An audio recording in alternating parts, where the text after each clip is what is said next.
મારું નામ અંજના છે. હું ખૂબ જ સુંદર અને એટલી સુંદર હતી કે લોકો મને જોતા જ રહેતા, કારણ કે હું પાતળી અને નાનકડી છોકરી જેવી દેખાતી હતી. મારી હાઇટ પણ ઓછી હતી, તેથી જ હું વધુ સુંદર દેખાતી હતી. મને જોઈને લોકોને લાગતું કે હું 18 કે 19 વર્ષની છોકરી છું, પણ મારી ઉંમર લગભગ 28 વર્ષની હતી. તેથી જ મારા ઘણા સંબંધો પણ આવતા. પરંતુ મારા માતા પિતા મારા લગ્ન એવા પરિવારમાં કરાવવા માંગતા હતા જ્યાં કોઈ સાસુ સસરાનો ચક્કર ન હોય. અને આખરે મારા માતા પિતાને આવો સંબંધ મળી ગયો. જે છોકરા સાથે હું લગ્ન કરવાની હતી તે એકલો હતો.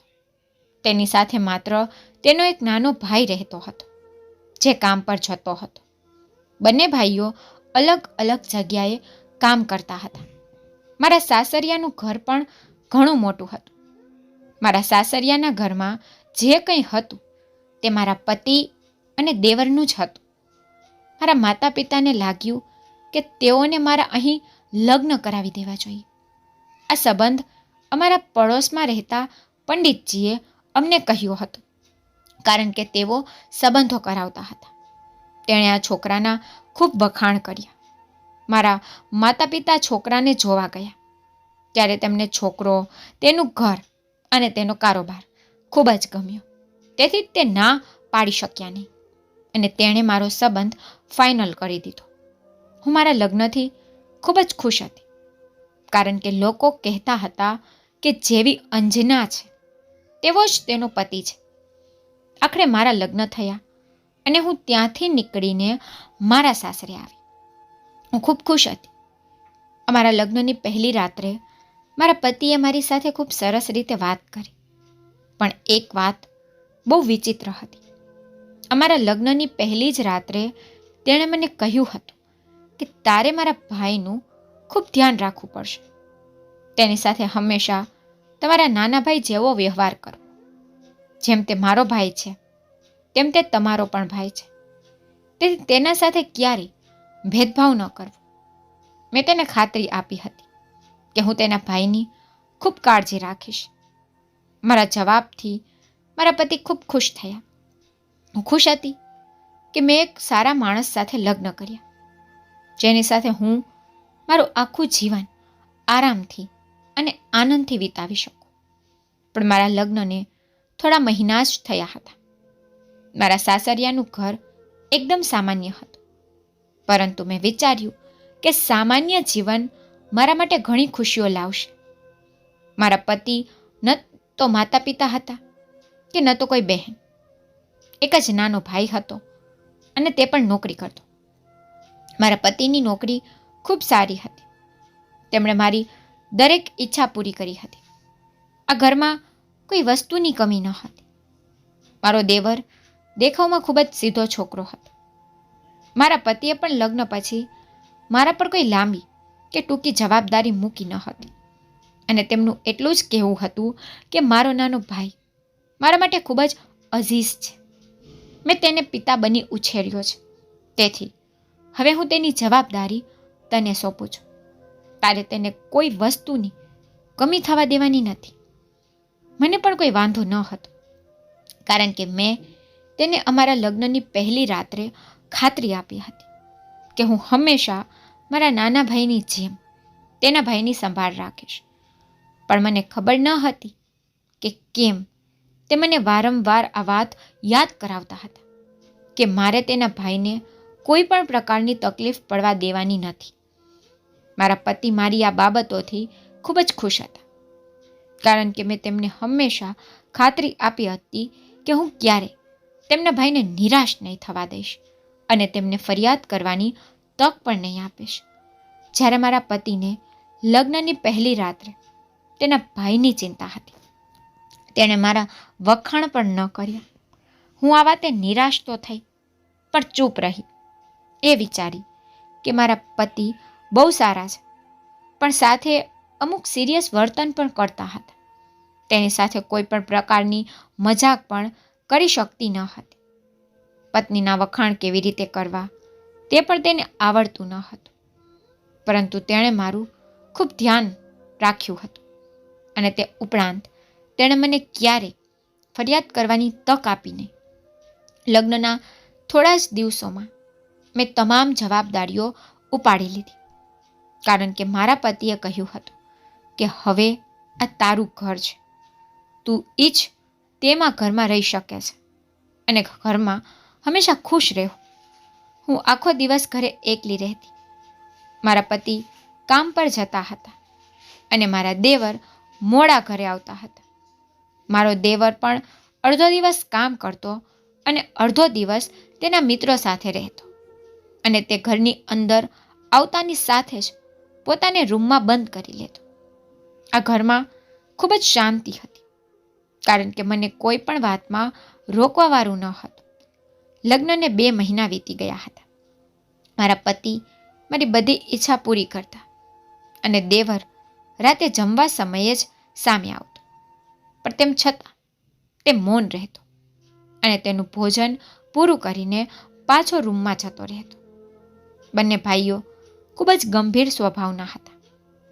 મને લાગ્યું કે મારા દેવરનું વર્તન થોડું મજાકી હશે, પણ એ મૌન વર્તનનો હશે એનો મને ખ્યાલ ન હતો.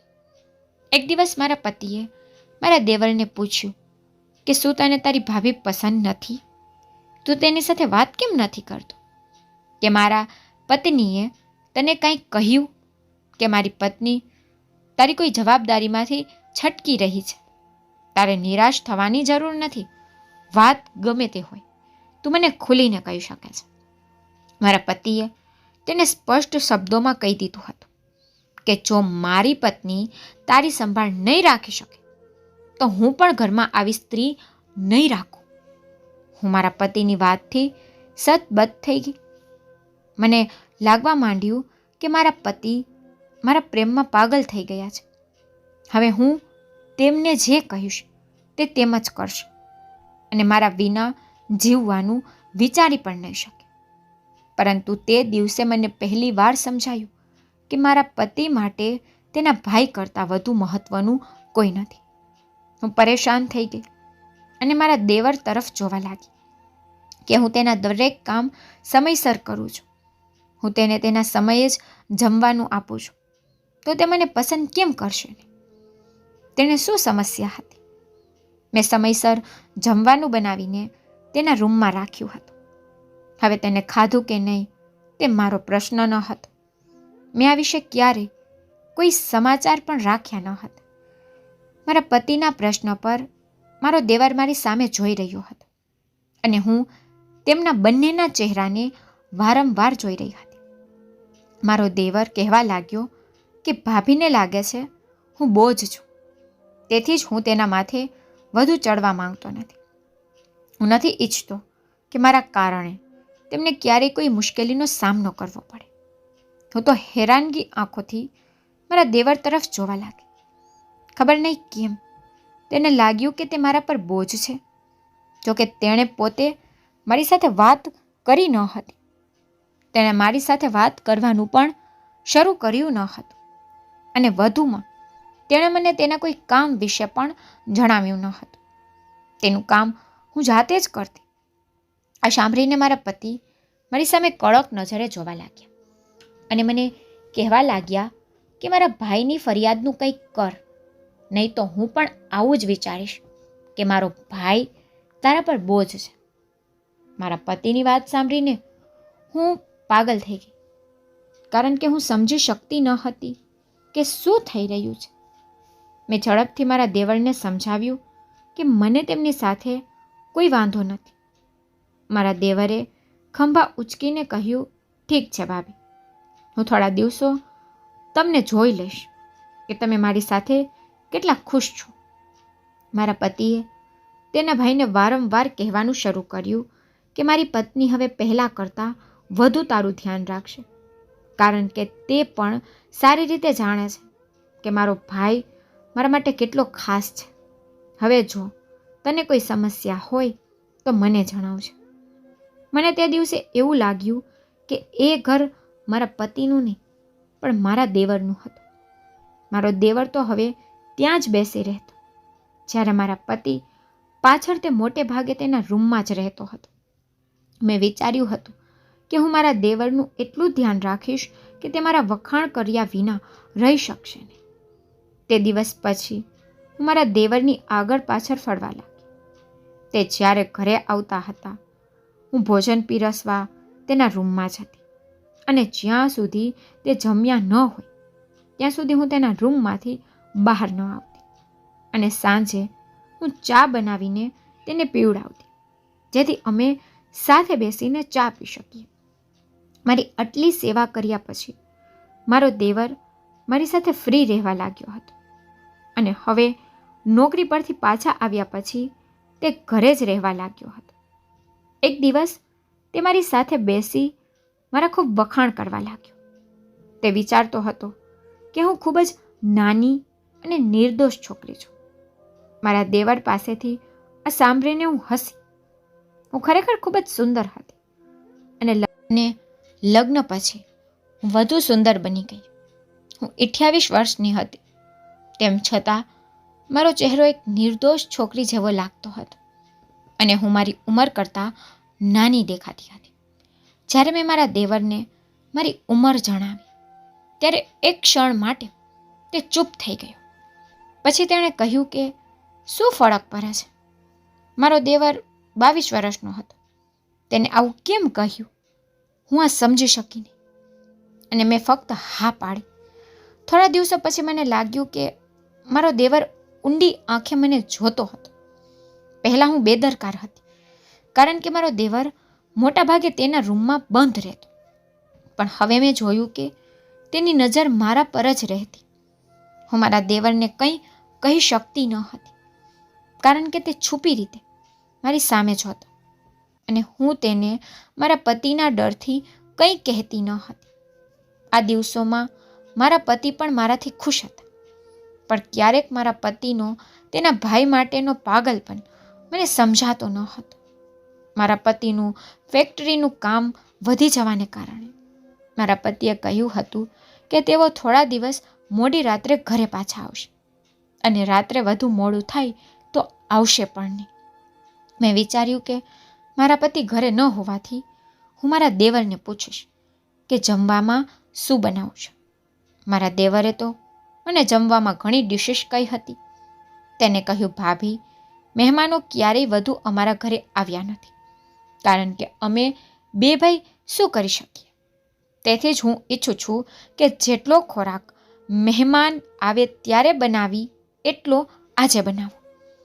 મારા દેવરની વાત સાંભળીને હું પરેશાન થઈ ગઈ. તેને કહ્યું, મેં જેટલું કહ્યું આજે તમારે એટલું જ બનાવવું પડશે, પણ હું એકલી આટલું કેમ બનાવી શકું? મારી સમસ્યા પર મારા દેવરે કહ્યું કે હું તમારી મદદ કરીશ, ચિંતા કરશો નહીં. મને થયું, ચાલો, તે મને મદદ કરશે. પણ 1 કલાક પછી મારા દેવરે મને હલાવી રાખી દીધી. મેં વિચાર્યું કે હું થોડો સમય આરામ કરીશ, ત્યારબાદ હું તેની સાથે મળીને તમામ કામ પૂરું કરીશ. હું પલંગ પર સૂતી હતી ત્યારે મને અચાનક ઊંઘ આવી ગઈ. મારો દેવર મારા રૂમમાં આવ્યો અને મને હલાવીને કહ્યું, ભાભી, ભોજન તૈયાર છે, જલ્દી આવો અને તપાસો કે ખોરાક બરાબર છે કે નહીં. જ્યારે મેં ઘડિયાળમાં સમય જોયો તો મને ઊંઘ્યાને 3 કલાક વીતી ગઈ હતી. મેં મારા દેવરને પૂછ્યું, તમે કયા જમવાની વાત કરો છો? આટલું કહી હું ફરી સૂઈ ગઈ. મારા દેવરે મને હેરાન ન કરી, પણ થોડા સમય પછી મારી આંખ ખુલી તો હું ચોંકી ગઈ. મારો દેવર મારી બાજુમાં ઊભો હતો. હું ગભરાઈને ઊભી થઈ ગઈ તો તે કહેવા લાગ્યો, ભાભી, હું કિચનમાં જાઉં છું, તમે પણ આવો, રાત થઈ ગઈ છે. મેં ડાઇનિંગ ટેબલ સેટ કર્યું છે. મેં સમય જોયો તો રાતના 8 વાગ્યા હતા. હું પરેશાન હતી, કારણ કે હું લાંબા સમયથી સૂઈ ગઈ હતી. ગઈકાલે રાત્રે હું આરામથી સૂતી ન હતી. આ કારણથી મને ઊંઘ આવી ગઈ હતી. હું ઉઠીને કિચનમાં ગઈ તો સામેનું દ્રશ્ય જોઈને હું ચોંકી ગઈ. મારા દેવરે બધી રસોઈ તૈયાર કરી દીધી હતી. જ્યારે મેં તેને કહ્યું કે આ બધો ખોરાક તે જાતે જ બનાવ્યો છે તો તેણે કહ્યું, હા ભાભી, મેં આ બધું બનાવ્યું છે કારણ કે મને રસોઈ આવડે છે. તમે જાણો છો કે અમારા ઘરમાં કોઈ સ્ત્રી નથી, તેથી જ હું રસોઈ કરતો હતો. તેથી મેં વિચાર્યું કે આજે હું રસોઈ કરીશ. હું ટેબલ પર વાસણો ગોઠવી રહી હતી ત્યારે મારા દેવરે અચાનક મારા ખંભા પર હાથ મૂકીને મને બાજુમાં લઈ જઈ કહ્યું કે આ હું કરીશ, તમે બીજું કામ કરો. હું મારા દેવરના અડતા પાછળ ચાલી ગઈ. મારા દેવરે કહ્યું, શું થયું? મારો દેવર એકદમ યુવાન અને લાપરવાહ હતો. તેની આ હરકત પર હું ચૂપ રહી અને મારા કામમાં વ્યસ્ત રહી. પણ મારો દેવર આવા જ બહાના કરીને મારી નજીક આવવાનો પ્રયત્ન કરતો રહેતો અને દર વખતે મારી સામે આવતા પહેલાં તે મારા ખંભાને હલાવી દેતો. હું પહેલા જ દિવસથી તેનાથી ખૂબ કંટાળી ગઈ હતી. મારા મનમાં એક જ વાત આવતી હતી કે મેં મારા દેવરને ફ્રી કરી સારું કર્યું નથી. મારી બપોરે જમી અને સૂવાની આદત હતી, પણ હવે દરરોજ બપોરે 3 વાગ્યે મારો દેવર મારા રૂમમાં આવતો અને હું જાગું ત્યાં સુધી મારી પાસે બેસી રહેતો, જ્યાં સુધી હું ઉઠીને કિચનમાં ન ચાલી જાઉં. મેં તેને 2 વખત ઈશારો કરી સમજાવવાની કોશિશ કરી કે તેણે મારા રૂમમાં ન આવવું જોઈએ. મારા સમજાવ્યા પછી પણ તેણે તેના ભાઈને કહેવાનું શરૂ કર્યું કે તે તેના લગ્ન પછી તેના ભાઈના રૂમમાં જઈ શકતો નથી. મારા પતિ આ વાત પર ગુસ્સે થયા અને કહેવા લાગ્યા કે રૂમ હજુ પણ તારા ભાઈનો જ છે. કોઈ તને ત્યાં જવાની મનાઈ કરી તો બતાવે. મારા પતિની વાત સાંભળીને મને નવાઈ લાગી. જ્યારે હું મારા પતિ સાથે એકલામાં આ મુદ્દે ગુસ્સે થઈ ગઈ ત્યારે મારા પતિએ જે કહ્યું તેને મને આશ્ચર્યચકિત કરી દીધી. તેણે કહેવાનું શરૂ કર્યું કે તે મારો સગો ભાઈ નથી. અમારા પિતા એક હતા, પરંતુ અમારી માતા અલગ અલગ હતી. મેં ક્યારેય મારા ભાઈને સોતેલાપણું બતાવ્યું નથી. તેથી તું પણ તેનું ખૂબ ધ્યાન રાખ. તે ખૂબ જ નિર્દોષ છે. આ વાત મને ખૂબ જ વિચિત્ર લાગી હતી કે મારા પતિ તેના સોતેલા ભાઈ માટે એટલા પાગલ બની રહ્યા છે જેટલા કોઈ તેના પોતાના ભાઈ માટે પણ ન હોય. તે દિવસે હું ખૂબ બેચેન હતી. મને લાગ્યું કે મારો પતિ મારા દેવરથી દબાઈને રહે છે. તે દિવસ પછી હું મારા દેવરને કંઈ કહી ન શકી. હવે તે મને રોજ રાત્રિ ભોજનમાં મદદ કરવા માટે આવતો હતો અને મને વિવિધ બહાનાઓ કરી સ્પર્શ કરતો હતો. હું કંટાળી ગઈ હતી. મેં મારા પતિને કહ્યું તો તેણે કહ્યું કે મારો ભાઈ થોડો તોફાની છે, પણ તે ખરાબ નથી. તેની સાથે એવું કંઈ ન કરો જેનાથી તે દુઃખી થાય. હું મારા પતિના ચહેરા તરફ જોતી રહી, પણ મારા પતિને મારી વાત સમજાતી ન હતી અને તેણે મારા પર વિશ્વાસ ન કર્યો. મને ચિંતા થવા લાગી કે હું મારા પતિની પાછળ શાંત રહી શકતી નથી. હું સ્પષ્ટપણે મારા દેવરની હરકતો બદલતા અનુભવી શકતી હતી. હું તેની દરેક ચાલ સમજવાનો પ્રયત્ન કરી રહી હતી. અમે બંને રાત્રિ ભોજન સમયે એકલા હતા કારણ કે મારો દેવર સવારે કામ પર ચાલ્યો જતો. મારા પતિ અમુક દિવસોથી ઘરે આવ્યા ન હતા અને આવતા તો તેઓ જમ્યા પછી જ મોડા ઘરે આવતા અને એટલા થાકેલા હતા કે આવતા અને સૂઈ જતા. મજબૂરીમાં હું મારા પતિને બદલે મારા દેવર સાથે સમય વિતાવવા લાગી. એક દિવસ રસોઈ બનાવતી વખતે મારા દેવરે મને કહ્યું કે તે તેના મિત્રોને જમવા માટે આમંત્રણ આપવા માંગે છે. હું તેને દિવસ કહી દઉં જ્યારે મને આરામદાયક લાગે. તેની વાત સાંભળીને હું પરેશાન થઈ ગઈ. હું દરરોજ તેની સાથે ઘરે પહેલેથી જ એકલી હોતી. હવે તે તેના મિત્રોને પણ ઘરે બોલાવવા માંગતો હતો. મેં તેને કહ્યું કે હું આ વિશે તમારા ભાઈ સાથે ચર્ચા કરીશ અને પછી તમને જણાવીશ. તેણે કહ્યું ઠીક છે. તે રાત્રે જ્યારે મારા પતિ કામ પરથી ઘરે પાછા આવ્યા ત્યારે મેં તેને કહ્યું કે તમારો ભાઈ તેના મિત્રોને જમવા માટે બોલાવવા માંગે છે. મારા પતિએ કહ્યું કે દર વર્ષ તે રજાઓમાં તેના મિત્રોને ડિનર માટે આમંત્રિત કરે છે. તું રસોઈ બનાવતી ને, તે બજારમાંથી જમવાનું લાવશે, તેથી તે તારા માટે વધુ સરળ બનશે. મારા પતિએ તેના ભાઈને ના પાડવી જોઈતી હતી, પરંતુ તે આ વાત પર ખુશ થઈ ગયા. આ બંને ભાઈઓને મારી સમસ્યાઓથી કોઈ ફરક પડતો ન હતો. અને પછી 2 દિવસ પછી મારા દેવરે બજારમાંથી ખાવાની વ્યવસ્થા કરી. મેં મારા પતિને કહ્યું હતું કે આ દિવસે ઘરે વહેલું આવી જાઉં. હું યુવાન છોકરીઓની હાજરીમાં ઘરે એકલી રહેવા માંગતી નથી. મારા પતિએ મને ખાતરી આપી હતી કે જો તેમને સમય મળશે તો તેઓ ચોક્કસ ઘરે આવશે. તે દિવસે હું ઘરના કામકાજ કરતી વખતે ખૂબ જ પરેશાન થઈ રહી હતી અને હું મારા પતિની રાહ જોતી હતી. રાત થતાં મારા દેવરના મિત્રો ઘરે આવી ગયા હતા. તે લગભગ 8 છોકરાઓ હતા. મારો દેવર તેને અંદર લાવ્યો. તેણે કિચનમાં આવી મને કહ્યું, ભાભી, મારા મિત્રો આવ્યા છે અને તે તમને મળવા માંગે છે. મારા દેવરની આ વાતથી હું ગભરાઈ ગઈ હતી, કારણ કે હું તેના મિત્રોને મળવા માંગતી ન હતી. હું ઈચ્છતી હતી કે મારા પતિ શક્ય તેટલી વહેલી તકે ઘરે પાછા ફરે, પરંતુ તે હજુ સુધી ઘરે આવ્યા ન હતા. મેં મારા દેવરને કહ્યું હતું કે હું એ લોકોની સામે ન આવી શકું, મારે તેને મળવું નથી. તો મારા દેવરે નારાજગીથી મારી સામે જોયું. જ્યારે મેં મારા પતિને ફોન કર્યો ત્યારે તેણે મારી પાસે માફી માંગી અને કહ્યું કે હું કામમાં ભૂલી ગયો હતો, મારે પણ ઘરે જવું છે. હવે હું ખૂબ જ વ્યસ્ત છું, મારી પાસે સમય નથી, તેથી હું નહીં આવી શકું. મને આવતા આવતા મોડું થશે, તું જમી લેજે. આ વાત પર હું ખૂબ ગુસ્સે થઈ. મેં મારા પતિને કહ્યું કે જો તમે ઘરે નહીં આવો તો હું પણ મારી માતાના ઘરે ચાલી જઈશ. આટલું કહીને મેં કોલ ડિસ્કનેક્ટ કરી દીધો.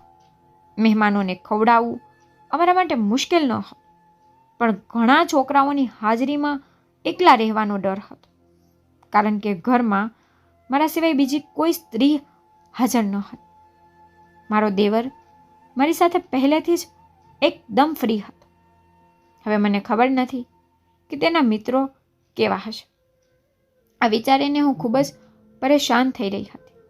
ત્યારે અચાનક મારો દેવર ફરી આવ્યો અને કડક શબ્દોમાં કહેવા લાગ્યો કે ભાભી, મારા મિત્રો મને બહુ પરેશાન કરે છે. તે તમને મળવા માંગે છે. તમે એકવાર આવીને તેને મળો, નહીતર તેને ખરાબ લાગશે. તે મારી વાત સાંભળવા તૈયાર ન હતો. આખરે હાર સ્વીકારીને હું તેના મિત્રોને મળવા ગઈ, પણ ત્યાં જઈ મારા હોશ ઉડી ગયા. તે છોકરાઓ લોફર જેવા દેખાતા હતા. જ્યારે હું તેની સામે ગઈ તો તે મને પગથી માથા સુધી જોવા લાગી. તેની આંખોમાં શર્મના ભાવ ન હતા. હું ઝડપથી તેને મળી કિચનમાં ચાલી ગઈ. થોડી વખત પછી મારો દેવર પણ કિચનમાં આવી ગયો. તેણે મને કહેવાનું શરૂ કર્યું કે મારા મિત્રો તમને જોઈને પાગલ થઈ ગયા છે. તે કહેતા હતા કે તારી ભાભી બહુ સુંદર છોકરી છે. મારા દેવરની વાત સાંભળીને મને ખૂબ જ ખરાબ લાગી રહ્યું હતું. હું ચૂપ રહી, પણ મારો દેવર તેના મિત્રો પાસેથી ખબર નહીં શું સાંભળી આવ્યો હતો. તેના અંદાજ બદલાઈ ગયા હતા. હું તેની આવી અજીબ હરકતોથી ગભરાઈ ગઈ હતી. મેં તેને કિચનમાંથી બહાર જવાનું કહ્યું. મેં તેને કહ્યું કે તમે અહીં કેમ ઊભા છો? તમે બહાર જાઓ અને તમારા મિત્રોને સમય આપો.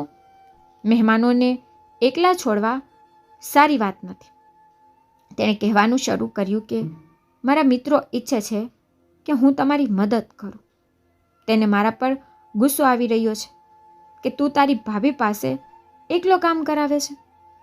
તેઓ બધા તમારી જાતે મદદ કરવા માંગે છે, પરંતુ મેં તેમને રોક્યા છે. મને મહેમાનો પાસે કામ કરાવવાનું પસંદ નથી. હું તેની આવી વાત પર કશું બોલી શકી ન હતી. જમવાનો સમય થયો ત્યારે બધા જમવાના ટેબલ પર ભેગા થાય. મેં નક્કી કર્યું કે હું કિચનમાં જ ઊભા રહીને જ ભોજન કરીશ. પણ મારો દેવર કિચનમાં આવીને કહેવા લાગ્યો, ભાભી, તમે પણ અમારી સાથે આવી અને જમો. દરેક વ્યક્તિ તમારી રાહ જોઈ રહ્યો છે. આટલું કહી મારો દેવર કિચનમાંથી બહાર નીકળી ગયો. હું તો હેરાન થઈ ગઈ, કારણ કે તે તેના મિત્રોની સામે મને વારંવાર લઈ જતો હતો. જ્યારે હું ઠંડુ પાણી લઈને બહાર ટેબલ પર મૂકવા ગઈ ત્યારે તેઓ મારી સામે જોઈ રહ્યા હતા અને તેઓ આગળ આવ્યા અને મને મદદ કરવા લાગ્યા. હું આ બધાથી ખૂબ ગભરાઈ ગઈ હતી. એ બધા છોકરાઓ મારી આસપાસ ફરતા હતા અને કામ કરાવી રહ્યા હતા. કોઈ જમવા બેસતું ન હતું. મારા દેવરે તેને કહ્યું કે ભાઈ મોડી રાત્રે ઘરે આવશે. આ સાંભળીને બધા આગ્રહ કરવા લાગ્યા કે હું તેમની સાથે બેસીને ભોજન લઉં. હું ખૂબ જ નર્વસ અનુભવી રહી હતી. આમાંથી હું માફી માંગવા માટે થોડાક શબ્દો કહું તે પહેલાં મારા પતિ પણ ઘરે પહોંચી ગયા હતા. ત્યારે જ મારા શ્વાસમાં શ્વાસ આવ્યો. રાત્રે ભોજન કર્યા પછી મારો દેવર તેના મિત્રોને તેના રૂમમાં લઈ ગયો. મારા પતિને મારા પર ગુસ્સો આવવા લાગ્યો કે મેં આટલી નાની વાતમાં તેને પરેશાન કેમ કર્યા અને આટલી ઉતાવળમાં તેને ઘરે કેમ બોલાવ્યા. પણ હું કોઈ પણ જાતની ચિંતા કર્યા વગર પતિની વાત સાંભળી રહી હતી. ગમે તે હતું, પણ તે મારા કહેવા પર ઘરે આવી ગયા હતા. જ્યારે હું મારા દેવરના મિત્રો માટે ચા તૈયાર કરીને તેમને આપવા ગઈ ત્યારે તેમના મિત્રોની વાત સાંભળીને હું શોક્ડ રહી ગઈ. મારા હાથ પગ ધ્રુજવા લાગ્યા. હું પરેશાન થઈને પાછી ફરી. મેં મારા પતિ સાથે આ અંગે વાત કરવાનો પ્રયાસ કર્યો, પરંતુ તેણે કહ્યું કે તને વહેમ છે. તેના શબ્દો સાંભળીને હું મૌન બની ગઈ હતી. પરંતુ મારા દેવર અને તેના મિત્રો પાસેથી મેં જે સાંભળ્યું હતું તે મારા મગજમાંથી બહાર નીકળી શક્યું નહીં. થોડા દિવસ હું મારા દેવરના વર્તન પર ધ્યાન આપતી હતી અને હું તેનાથી પરેશાન હતી, કારણ કે મારો દેવર વિવિધ બહાના કરીને મારી નજીક આવી રહ્યો હતો. તેની ક્રિયાઓ વધી રહી હતી. એક વખત હું રાતના ભોજનના વાસણો સાફ કરતી હતી તો મારો દેવર આવીને મારી સાથે વાત કરવા લાગ્યો. વાત કરતી વખતે તે મારી નજીક આવ્યો અને મને સ્પર્શ કરવા લાગ્યો. હું મારા હોશ ગુમાવવા લાગી હતી. હું મારા દેવરની હરકત વધુ સહન કરી શકતી ન હતી. તેથી મારો સબર પૂરો થયો. મેં તેના હાથને ધક્કો મારીને કિચનમાંથી બહાર જવા કહ્યું. તે ખૂબ ગુસ્સે થઈ ગયો. તેણે કહ્યું કે પહેલાં તમે જ મને તમારી નજીક આવવા માટે તૈયાર કરો છો અને પછી મારી આસપાસ ફરો છો અને હવે નખરા દેખાડો છો. મારા દેવરની વાત સાંભળીને હું સતબત થઈ ગઈ. તે મારી સેવા અને તેની કાળજીનો ખોટો મતલબ કહી રહ્યો હતો. હું મારા પતિને ખાતર તેની સંભાળ રાખતી હતી, પણ તે કંઈક બીજું જ વિચારી રહ્યો હતો. જ્યારે હું ગુસ્સે થઈ તો તેને મારો હાથ પકડી કિચનમાંથી બહાર કાઢવાનું શરૂ કર્યું. હું ગભરાઈ ગઈ, કારણ કે હું એક નબળી છોકરી હતી. તે એક યુવાન અને ખૂબ જ ઊંચો છોકરો હતો. તેણે મને ખૂબ જ કડક રીતે પકડી રાખી હતી. પોતાને મુક્ત કરવી મારા માટે ખૂબ જ મુશ્કેલ બની રહ્યું હતું. મારા પતિને ઘરે પાછા ફરવામાં હજુ ઘણો સમય હતો. થોડા દિવસો પહેલાંની મારા દેવરના ફ્રેન્ડ્સની વાત મને યાદ આવી કે તેઓ મારા દેવરને સલાહ આપતા હતા કે જો તને તારી ભાભી પસંદ છે તો તેને મનાવી લે અને તેને વિશ્વાસ દેવડાવી દે કે તું તારા ભાઈ કરતાં વધુ સારો અને સ્માર્ટ છો. તારી ભાભી તારાથી વધુ ખુશ રહેશે. ચોક્કસ તેના મિત્રોએ તેનું મન બગાડ્યું હતું. તેણે મને ખેંચવાનું શરૂ કર્યું, પરંતુ હું મારા સન્માન સાથે આ રીતે આ રમત જોઈ શકતી ન હતી. તેથી જ મેં અચાનક મારો હાથ છોડાવ્યો અને ઝડપી પગલાઓ સાથે દરવાજા તરફ દોડી. મારો દેવર પાગલ થઈ ગયો હતો અને મને પકડવાનો પ્રયાસ કરી રહ્યો હતો. હું ઘરનો દરવાજો હંમેશા ખુલ્લો રાખતી, જેથી મારા પતિ ઘરે આવે ત્યારે દરવાજો તેને ખખડાવવો ન પડે. અને આનો ફાયદો ઉઠાવીને હું ઘરેથી ભાગી ગઈ હતી. મારા દેવરે મારો પીછો કર્યો હતો, પણ હું તેનાથી દૂર ભાગી ગઈ હતી અને તે ખોટા રસ્તે મને શોધવા નીકળી ગયો હતો. મારા માતા પિતાનું ઘર બહુ દૂર ન હતું, તે અમુક અંતરે હતું. મને ઘણો સમય લાગ્યો, પણ હું મારા ઘરે પહોંચી ગઈ હતી. રાત્રિના આ સમયે મને આ રીતે જોઈને મારા માતા પિતા ડરી ગયા હતા. મેં તેને ખોટું આશ્વાસન આપ્યું, પણ એકલામાં મેં મારી માતાને બધું કહ્યું. મારી માતા સાંભળીને ખૂબ ગુસ્સે થઈ ગઈ અને કહેવા લાગી, તે તારા દેવરને આટલો માથે કેમ બેસાડ્યો હતો? અમે તને જેની સાથે પરણાવી તેને ખુશ રાખવાનું કામ તારું હતું, પણ તું તારા દેવરને ખુશ રાખવામાં વ્યસ્ત થઈ ગઈ. હું વિચારીને રડવા લાગી કે હવે મારે શું કરવું જોઈએ. મને ખાતરી હતી કે મેં મારી જાતને બચાવવા માટે લીધેલા પગલાં પછી મારા પતિ મને તલાક આપશે. તે મને ઘરે પાછી નહીં લઈ જશે.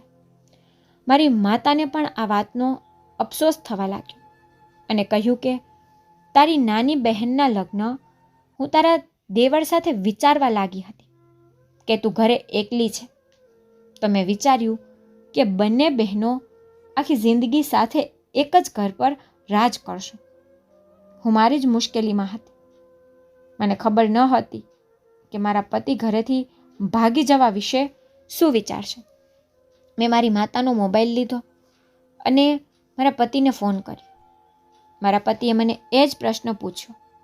તે કહેવા લાગ્યા, હું હમણાં જ ઘરે આવ્યો છું. મારા ભાઈએ મને કહ્યું કે તું ઉતાવળમાં ઘર છોડીને ચાલી ગઈ છું. તેણે કહ્યું કે તું આટલી ઉતાવળમાં આટલી રાત્રે ક્યાં ગઈ? મેં તેને ખોટું કહ્યું કે મારી માતા બીમાર હતી. જ્યારે તેણે મને બોલાવી ત્યારે હું ચિંતિત થઈ ગઈ અને કહેતા ભૂલી ગઈ. મારા પતિએ કહ્યું, ઠીક છે, હું તને લઈ જાઉં છું. હું આશ્ચર્યચકિત થઈ ગઈ કે આ મામલો આટલી સરળતાથી કેવી રીતે ઉકેલાઈ ગયો. ઘર વસાવવાની ચિંતા કરતી વખતે મેં મારા દેવરનો વિચાર પણ ન કર્યો, જેના કારણે હું ઘરેથી આવી ગઈ હતી. જ્યારે મારા પતિ મને લેવા આવ્યા ત્યારે મારી માતાએ તેમને એકલામાં બધું કહ્યું અને કહ્યું કે દીકરા, તું બુદ્ધિશાળી છો. તારા ભાઈને સમજાવજે કે આવી હરકતો ન કરે. છોકરાઓ યુવાનીમાં ઘણી ભૂલો કરે છે, પરંતુ તમારા ભાઈને સમજાવો. તેના કરતાં તેના લગ્ન કરાવો, જેથી તે સંબંધોની મર્યાદા વિશે જાણી શકે. મારી માતાને ખાતરી હતી કે આ બધું સાંભળીને મારા પતિ ચોક્કસ કોઈ પગલાં લેશે. મારી માતાની વાત સાંભળીને મારા પતિ શર્મિંદા થઈ બેસી ગયા હતા. જ્યારે હું તેના સાથે ઘરે જવા નીકળી ત્યારે રસ્તામાં રડતા રડતા મારા પતિને મેં બધું કહ્યું. મેં વિચાર્યું તે ઘરે જઈને તેના ભાઈને ઠપકો આપશે, પરંતુ તેણે મને જ વિનંતી કરવાનું શરૂ કર્યું કે એવી રીતે રહેવું જાણે કંઈ થયું જ ન હોય, પરંતુ તું તેની પાસે માફી માંગી લેશે. તેણે કહ્યું, મારી મજબૂરી સમજવાનો પ્રયત્ન કરો. જો તું મારા ભાઈ પાસે માફી નહીં માંગે તો મને નુકસાન થશે. મને આઘાત લાગ્યો કે શું મારા પતિ ફક્ત તેના ભાઈને ખુશ કરવા માટે મને આ સુધી નીચે પાડવા તૈયાર હતો. હું તે સમજી શકી નહીં કે છેવટે મારા પતિએ આવું કેમ કર્યું. હું એટલી પરેશાન હતી કે હું જે ડર સાથે આ ઘરમાંથી નીકળી તે ડર હજુ મારા માથે હતો. હું ઘરે પહોંચી પણ મારો દેવર સામે ન આવ્યો. બીજા દિવસે જ્યારે મારા પતિ કામ પર ગયા ત્યારે મને ડર હતો કે મારો દેવર ફરીથી કંઈક ખોટું કરશે. મારા પતિને ગયાને માત્ર 10 મિનિટ જ થઈ હતી જ્યારે અચાનક મારો દેવર મારા રૂમમાં આવ્યો અને મારી પાસે માફી માંગવા લાગ્યો. તેને આટલો શરમ અનુભવતો જોઈને મને આશ્ચર્ય થયું. તેણે મને કહ્યું, ભાભી, મને માફ કરો. ગઈકાલે મેં જે કર્યું તે બધી મારી ભૂલ હતી, પરંતુ હું તમને પ્રેમ કરું છું. હું તમને ખૂબ જ પસંદ કરું છું અને હું તમારી સાથે લગ્ન કરવા માંગુ છું. ગમે તે કરો, ભાઈને છૂટાછેડા આપી મારી સાથે લગ્ન કરી લો. જો તમે એમ નહીં કરો તો હું તમારી ઇજ્જત બગાડીશ, કારણ કે હું તમારા માટે પાગલ થઈ ગયો છું અને હું તમારા વિના જીવી શકતો નથી. મારા દેવરની આ વાત સાંભળીને હું વધુ ડરી ગઈ અને તેનાથી બચવાનો પ્રયત્ન કરી રહી હતી. પણ મારો દેવર ધીમે ધીમે વાત કરતો મારી નજીક આવવાનો પ્રયત્ન કરી રહ્યો હતો. ત્યારે તે ધીમે ધીમે તેનો હાથ મારી તરફ વધારી રહ્યો હતો અને તેની આંખોમાં એક વિચિત્ર જુસ્સો હતો. હું જલ્દી જ જવાનો પ્રયાસ કરી રહી હતી ત્યારે અચાનક મારા પતિ રૂમમાં પ્રવેશ્યા અને મારા દેવરને કોલરથી પકડીને જોરથી થપ્પડ માર્યો. આ બધું જોઈને મને આશ્ચર્ય થયું કે મારા પતિ ઘરે કેવી રીતે આવ્યા. મારા પતિએ મારા દેવરને કહ્યું કે મેં હંમેશા તને મારા સગા ભાઈ કરતાં વધુ પ્રેમ કર્યો. ત્યારથી મને તારા પર શંકા હતી. જ્યારથી મારી પત્ની મને તારી હરકતો વિશે કહેતી હતી, પણ મને લાગ્યું કે તે ખોટું બોલી રહી છે. આ સારું છે કે મારો મોબાઈલ ઘરે જ રહી ગયો હતો. રસ્તામાં મને યાદ આવ્યું કે હું મારો મોબાઈલ ઘરે ભૂલી ગયો છું. હું હજી બહુ દૂર ગયો ન હતો, તેથી હું તેને લેવા આવ્યો. આ જ કારણ છે કે આજે મારી સામે તારું આખું સત્ય બહાર આવી ગયું છે કે તું કેટલો ખરાબ વ્યક્તિ છો. મારા દેવરે મારા પતિને કહ્યું કે તમે મારા પર હાથ કેવી રીતે ઉઠાવ્યો? તમે જાણો છો કે આ બધું મારા નામે છે. હું તમને અત્યારે જ ઘરની બહાર કાઢી શકું છું. મારા પતિએ કહ્યું કે તું મને ઘરની બહાર શું કાઢીશ? અરે હું પોતે ઘર છોડીને જાઉં છું. જ્યાં મારી પત્નીની ઇજ્જત જોખમમાં છે તે જગ્યા હું જાતે જ છોડીને જઈ રહ્યો છું. ખરેખર મારો દેવર મારા સસરાની બીજી પત્નીનો દીકરો હતો અને મારો પતિ તેની પહેલી પત્નીનો દીકરો હતો. મારા સસરાની બીજી પત્નીએ ચતુરાઈથી તમામ મિલકત પોતાના પુત્રના નામે ટ્રાન્સફર કરાવી લીધી હતી.